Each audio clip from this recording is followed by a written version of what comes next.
Sup guys, it's Kosh, and today we are doing Diablo 4 before you play tips and tricks, so those will help you to get the right decision and avoid damaging your hardware if you are worried about that. So those tips will be useful for you before you even start Diablo 4. When you are starting the game, guys, make sure if you don't know how to play the game, if you don't know Diablo, to go with more guidance. That will help you with more things. Moreover, then you can select the wall tier, and basically that will allow you to pick between stronger or weaker enemies. I played on the veteran straight away. That was good enough, it wasn't that hard.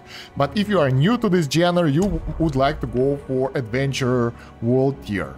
And guys, don't forget that you can always change it mid-game if you feel it's too easy or too hard for you.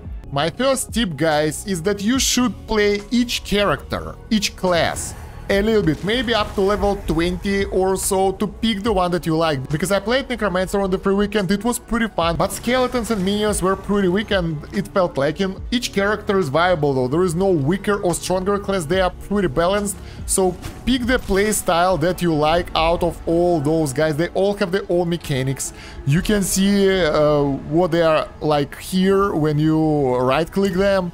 That will give you the preview. You can also adjust their gameplay to your style, so, you know, pick the one that you like, play it a little bit, and if you don't like what's happening, select another one and play again, because you would like to focus on one of your main heroes at start and you want to enjoy the process. Another tip that I can give you is to go to Diablo 4 wiki on Game Vault, the link will be in the description, and here you can see all the information about the game. It's being added over time and you can help by adding it or find the answer to the questions you are looking for. We will get the guides here, video and text ones, so you will find excessive information over here. When you are fighting ranged enemies or multiple enemies, keep in mind that you can use shift modifier to stand and shoot to the direction where you're pointing your mouse.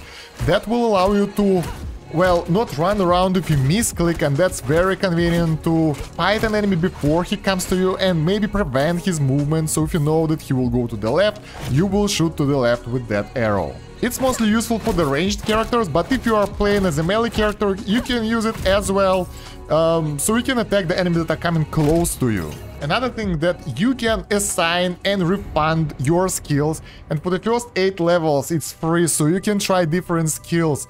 If you're not sure what kind of weapon do you want to use or what kind of skills do you want to use, you can go for several of them, assign some things to them, assign some points, and then try them around. Fight enemies. If you don't like them, you reassign them and put points into something else. Later on it will cost gold, but it won't be that expensive, so don't worry about that. Another important thing is the fact that your damage of your skills, and even if you're a mage, it scales out of your, well, DPS on your stuff. So you got those basic things here, right, that show you +2 damage per second, but if you want more details, you can go to options, gameplay, and here advanced tooltip compare and information that will actually show you more stuff. I kinda prefer this one because it shows you more details on your additional stats on your gear. So right now this skill for us gives 6 to 7 damage, and it shows that it's 20% of your attack power. It's more convenient right now because before that it was like, we don't know how it scales, so you can learn how those skills are being calculated and get more stuff if you equip the right weapons. Since we are in the menu, you can always press shift to compare with the currently equipped gear, so that will help you to compare gear and know which one to equip. If you have extra healing potions on the ground and you plan to move somewhere else and you don't have the full health, you should use the potions that you have here and you will pick up the ones on the ground, so that will keep your life at full. Pretty simple tip, but really efficient. I just noticed that for the ranged characters like our character here that have 2 types of weapons, if you use the skill that use, well, ranged weapon like marksman, your weapons, they don't affect your attack power. You can equip something that will have good secondary stats and don't aim for DPS here, unless you use some melee skills.